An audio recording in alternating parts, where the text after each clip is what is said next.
বরিশালের বাকেরগঞ্জ পৌরসভার ৮ নং ওয়ার্ডের কৃষক নূর আলম মাঝি ও তার স্ত্রী হ্যাপি বেগমের দীর্ঘদিনের স্বপ্ন এখন বাস্তবে রূপ নেয়ার পথে। ২০২২ সালে শখের বশে একটি বিদেশি জাতের গরু দিয়ে শুরুটা করেছিলেন। অক্লান্ত পরিশ্রমে আজ তাদের গোয়ালে ছোট বড় ৭টি গরু। এর মধ্যে নজর কেড়েছে দুটি বিশালাকার ষাঁড় লালচান ও রাজাবাবু। প্রায় ৪০ মণ ওজনের ষাঁড় দুটিকে সন্তানের মতোই লালন পালন করছেন নূর আলম ও স্ত্রী হ্যাপি বেগম। কোনো প্রকার ফিড ছাড়াই বাড়ির পাশের জমিতে উৎপাদিত ঘাস খাইয়ে বড় করছেন এদের। হ্যাপি বেগম সবসময় খামারের গরুগুলোর দিকে সজাগ দৃষ্টি রাখেন।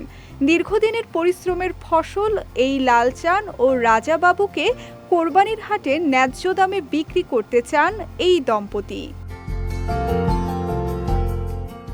এদিকে নূর আলম মাঝি ও তার স্ত্রী হ্যাপি বেগম জানিয়েছেন, লালচান ও রাজাবাবু বদমেজাজ স্বভাবের।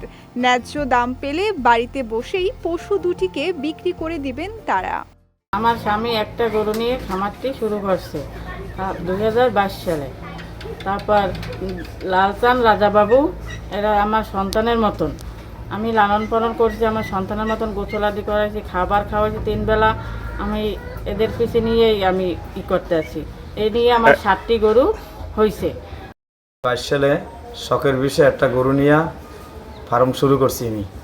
কিন্তু আমি পাশে কৃষিকাজ করি, তারপরে আমার ওয়াইফ আছে, দুজনে লালন পালন করে তারপর আমি ৬০টি গরু তৈরি করছি। করার পরে এখন আল্লাহ সুনামে আমি ফার্মও বড় করছি। এখন আমি আমার লালচান আছে, লালচানকে গতবার আমি হাটে উঠেছিলাম, কিন্তু আমি ন্যায্য দাম পাইনি, এটাই বিক্রি করতে পারিনি। কিন্তু এইবার আমি রাজাবাবু লালচানারা ২ ভাই, ওদের আমি ন্যায্য দাম পেলে বিক্রি করব।